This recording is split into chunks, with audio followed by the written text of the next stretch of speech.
Bonsoir à tous et merci d'être fidèles au programme de ITV, le journal. Nous sommes ensemble pour un quart d'heure d'information. D'abord, la marche de contestation du collectif de Djilar, une manifestation en réponse aux déclarations de l'homme d'affaires Babacar Ngom lors de sa conférence de presse jeudi dernier à Dakar. Et nous allons tout de suite écouter les précisions du porte-parole du collectif de Djilar, Djibril Sen, des propos recueillis par Aliou Khan pour ITV. C'est juste pour montrer ou encore pour apporter un démenti par rapport à la sortie médiatique de M. Babacar Ngom, n'est-ce pas donc à travers son show qu'il appelle, n'est-ce pas donc une conférence de presse, que nous jugeons en tout cas donc injuste. Parce qu'il a dit là-bas vraiment des choses que nous considérons comme en tout cas donc des contre-vérités. Il a parlé de construction de routes, ça n'existe pas. Et vous-même vous pouvez constater. Ici à Djila, il n'y a aucune route que Babacar Ngom a construit ici. Ça, c'est une contre-vérité. Ça n'existe pas. Il n'a indemnisé personne. Personne. Et c'est contradictoire même dans sa déclaration. Il dit que cette forêt, je l'ai trouvée, n'est-ce pas, intacte. C'est moi qui l'ai débroussaillée. C'est moi qui ai tracé tous les arbres, etc., etc. Et il retourne maintenant donc pour dire qu'il a indemnisé, il a dédommagé. C'est contradictoire. S'il n'y a pas occupation, mais pourquoi indemniser, pourquoi n'est-ce pas dédommager? Qui a-t-il dédommagé? Qui? L'électricité, mais vous avez vu même. Ça, ce sont des poteaux qui ont été installés ici depuis 2018. Ils ont attendu 2019 pour nous faire maintenant donc des fils. Et voilà, maintenant, aujourd'hui, jusqu'à présent, au moment où nous sommes, il n'y a pas d'électricité. Il n'y a pas d'électricité jusqu'à présent. Moi, je pense que le président Macky Sall a complètement tourné le dos à la jeunesse, n'est-ce pas, donc de Djila. Les habitants de Mbao sont contre la déclassification de la forêt. Ils l'ont exprimé à nouveau ce matin à travers une manifestation pacifique, une randonnée écologique pour réclamer au maire de Pikine et au ministre de l'Environnement la restitution de 10 hectares de la forêt classée de Mbao. Mamadou Lamilfati pour le compte-rendu. Mbao se mobilise pour la sauvegarde de la forêt classée. Une randonnée écologique a éveillé la commune pour davantage de sensibilisation. Là où nous sommes, cette place fait partie du périmètre qui a été déclassé en 1993. C'est le décret 93-523 du 27 avril 1993, où le président Abdou Diouf et le défunt Ahmed Dansokho avaient eu l'amabilité d'octroyer à la population mbaoise, vu l'avancée de la mer, un périmètre qui allait leur permettre de reloger les nécessités, mais aussi de réaliser certains projets à but social, mais aussi d'un intérêt commun. Suite au bradage du foncier, le maire de Mbao demande que les titres incriminés soient retirés. L'objectif du déclassement ne doit pas être pour la satisfaction d'un intérêt personnel ou privé, mais ça doit être d'utilité publique. Et vous savez que cette répartition, cette distribution a été faite d'une façon illégale. C'est pourquoi nous demandons au président de la République de revenir sur cette décision. Certes, il ne l'a pas fait. Certes, ce n'est pas dans son régime. Mais l'administration étant une continuité, il n'est jamais trop tard pour bien faire. On lui demande tout simplement d'annuler les baux qui ont été donnés pour redonner cette phase à la population de Mbao, mais aussi d'exproprier les propriétaires de titres fonciers qui sont là à ce niveau. Les 10 hectares de terre situés dans la forêt de Mbao, destinés au cimetière, devraient être épargnés aux yeux des randonneurs. Il propose la délocalisation du projet à Pikine. Nous disons à la ville, nous disons aux communes qui ont besoin de cimetières, juste une réflexion, mais on veut dire qu'à côté de ces cimetières, de ces 4 hectares, il y a encore 5 hectares qui sont disponibles, que les gens sont en train de maintenant de donner pour des parcelles à usage d'habitation. On veut dire au maire de la ville de prendre ces 5 hectares, d'en faire une extension pour les cimetières de Pikine. Comme ça, le problème est résolu. Pour une énième tentative, la population de Mbao est sortie pour dire non au déclassement de la forêt. Elle appelle les autorités à sauvegarder ce poumon vert. Le juge Souleymane Teliko démonte les arguments de Thierno Alassane Sall qui disait la semaine dernière que les magistrats ne peuvent pas trancher des litiges fonciers puisqu'ils bénéficient eux-mêmes de ces terrains. Devant le jury du dimanche, Souleymane Teliko s'est dû surpris et même choqué par de telles déclarations. Le président de l'Union des magistrats du Sénégal s'est aussi prononcé sur des affaires de justice. Cheikh Hassan Fall pour la synthèse de l'émission. Devant le jury du dimanche, le président de l'Union des magistrats du Sénégal n'a pas été tendre avec le président de la République des valeurs. Thierno Alassane Sall a affirmé que les magistrats ne sont pas capables de trancher les litiges fonciers parce qu'ils font partie des bénéficiaires de ces terres. Une assertion jugée insultante par le juge Teliko. Je suis vraiment surpris et même choqué par la légèreté d'une telle affirmation. Il faut quand même qu'on sache raison garder et qu'on respecte aussi les magistrats. Quel est le rapport entre l'attribution de terrains à usage d'habitation et le traitement de conflits fonciers à venir? Ça n'a aucun rapport. Je crois que c'est faire un procès d'intention injuste aux magistrats, comme d'ailleurs aux autorités qui ont délivré ces terrains, que de vouloir établir un lien, une corrélation quelconque entre ces terrains-là et le traitement de dossiers à venir. Les dossiers Karim Wade et Khalifa Sall ont aussi refait surface sur le plateau du jury du dimanche. Celui de l'ex-maire de Dakar a particulièrement intéressé le magistrat. Aux yeux de Souleymane Teliko, la justice nationale doit tirer des leçons de certains revers subis dans ces affaires. Le fait, effectivement, c'est que la Cour de justice de la CEDEAO a effectivement considéré que dans l'affaire Khalifa Sall, par exemple, il y avait d'une part une violation de la présomption d'innocence et d'autre part, il y avait également une violation des droits de la défense par la justice sénégalaise. Il y a eu moins de problèmes sur Karim Wade. Je pense que la question juridique qui s'était posée vraiment, c'est surtout sur l'affaire Khalifa Sall. Ça, il faut le regretter. Moi, je le regrette franchement parce que j'estime que nous avons toutes les ressources ils peuvent nous épargner ce genre de déconvenue parce que c'est clairement une déconvenue pour la justice sénégalaise. Fidèle à ses convictions, le magistrat n'a pas oublié de rappeler le besoin d'indépendance du pouvoir judiciaire pour lever les suspicions de collusion avec l'exécutif. Souleymane Teliko a aussi déploré l'interdiction d'accès des journalistes du privé au tribunal. Cheikh Hassan Fall, toujours devant le JDD, Souleymane Teliko a plaidé pour l'indépendance de la justice. Il estime que la magistrature et le parquet doivent être libérés de la tutelle du pouvoir exécutif. Un mot également sur le dossier Hissène Habré. Regardez.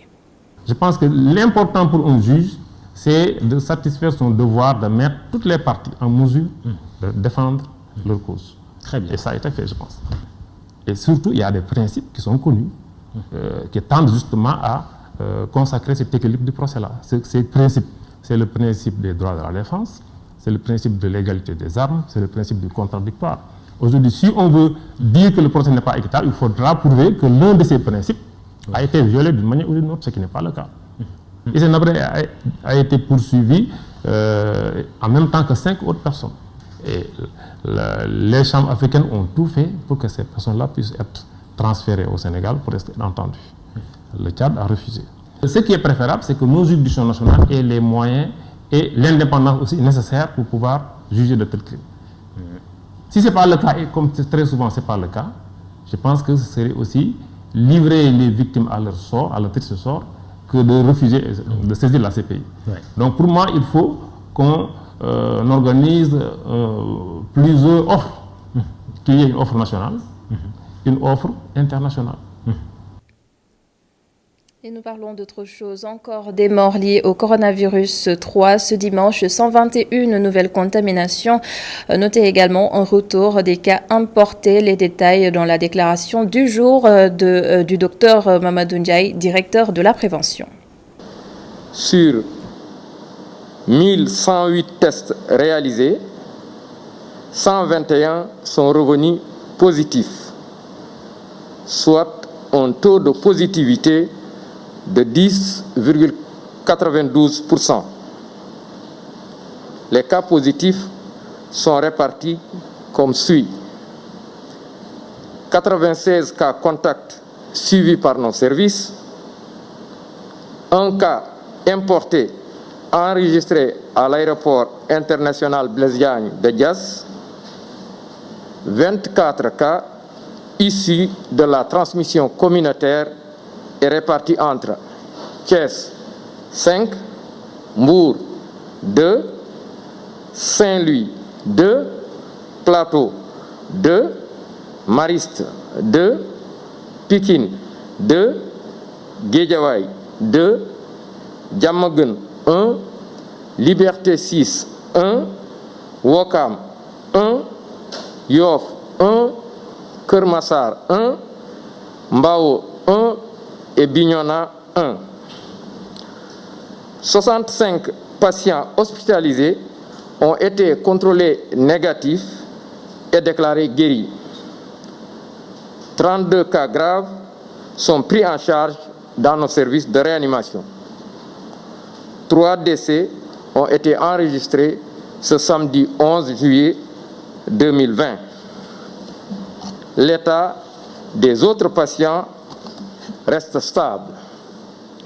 À ce jour, 8135 cas ont été déclarés positifs, dont 5446 guéris, 148 décédés et donc 2540 sous traitement.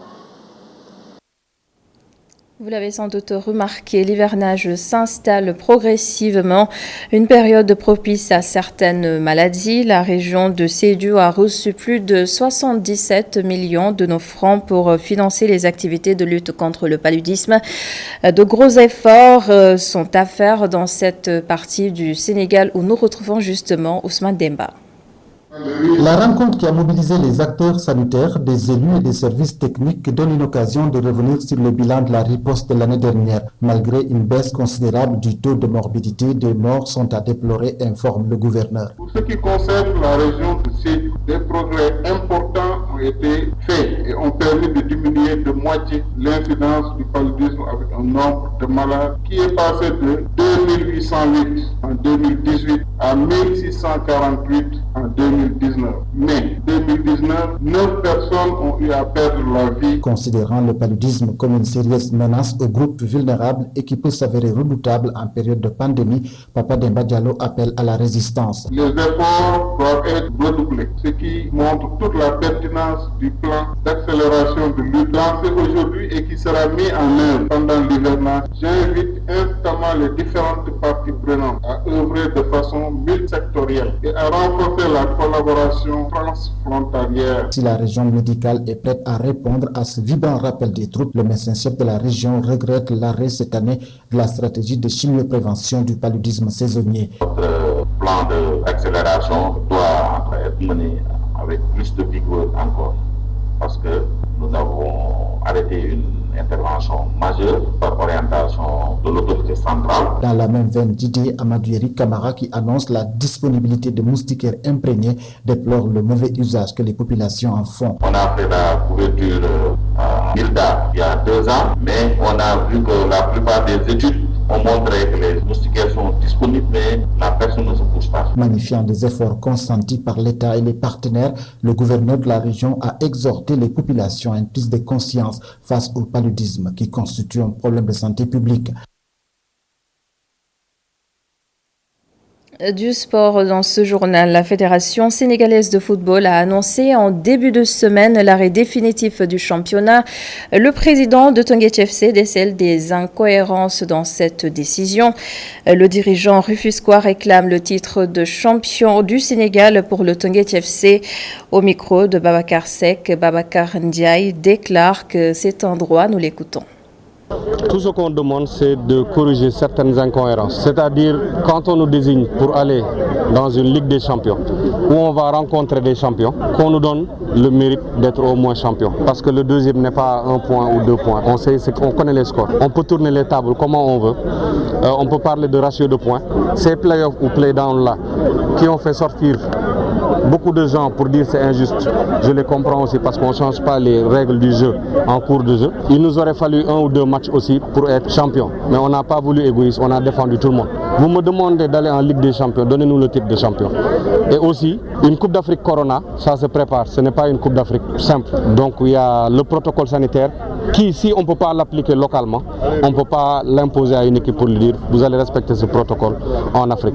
Nous sommes prêts à y aller, mais donnez-nous notre titre de champion. Si nous demandons notre titre pour aller en championnat, c'est pour y aller. Maintenant, il y a d'autres, comme ce cas de figure que vous dites, lorsqu'on arrivera à un moment charnière où on devra prendre une décision, on prendra une décision. Ce qu'on demande, c'est vous nous envoyez en tant que représentant officiel pour jouer une Ligue des Champions, donnez-nous le titre. Vous nous envoyez là où tous les représentants qui sont là-bas ont gagné le titre de leur pays. Vous dites que je vous désigne, Teungueth FC est désigné comme représentant officiel du Sénégal à la Ligue des Champions, mais vous n'êtes pas titré. C'est tout ce qu'on demande. Leader de la Ligue 2, la Linguère de Saint-Louis n'approuve pas non plus la décision de la Fédération sénégalaise de football. Les dirigeants de l'équipe saint-louisienne comptent même engager une bataille juridique. Correspondance depuis Saint-Louis, Momar Alisnian et Alécham. La Linguère de Saint-Louis a fait face à la presse pour montrer son désaccord par rapport à la décision de la Fédération sénégalaise de football consistant à dire qu'il n'y aura pas de montée en Ligue 1 ni de descente en Ligue 2 pour la saison prochaine. Les Samba-Linguères, leaders de la Ligue 2, se posent la question de savoir qu'est-ce qui explique que la Fédération sénégalaise de football soit revenue sur sa décision de faire jouer des play-offs et des play-downs. Pour Amara Traoré, cette fédération aurait subi une certaine pression. Ce qui a changé, c'est la pression des clubs qui étaient en play-down. C'est la pression de ces clubs-là qui a fait changer les choses. C'est-à-dire que ceux qui étaient en play-down, c'est ceux qui sont classés parmi les derniers dans ce championnat-là.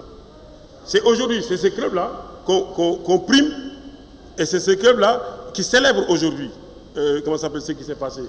Et les gens qui étaient performants, c'est ces gens-là que nous avons sanctionnés. Aujourd'hui, nous avons le football sénégalais a sanctionné les meilleurs de manière négative.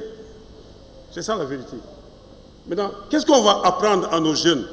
Qu'est-ce qu'on va apprendre à nos jeunes? Il est où le goût de l'effort? Le président de la Linguère de Saint-Louis, qui soutient que d'autres clubs sont aussi engagés dans cette bataille juridique, révèle qu'il y aurait une opposition qui ne dit pas son nom. On dirait que il y a une opposition qui se dessine. On dirait que c'est les académies contre les équipes traditionnelles. C'est ça que ça dénote un peu. Tout compte fait, le club fagnon de la capitale du Nord va user de tous les moyens légaux sur le plan juridique pour obtenir gain de cause.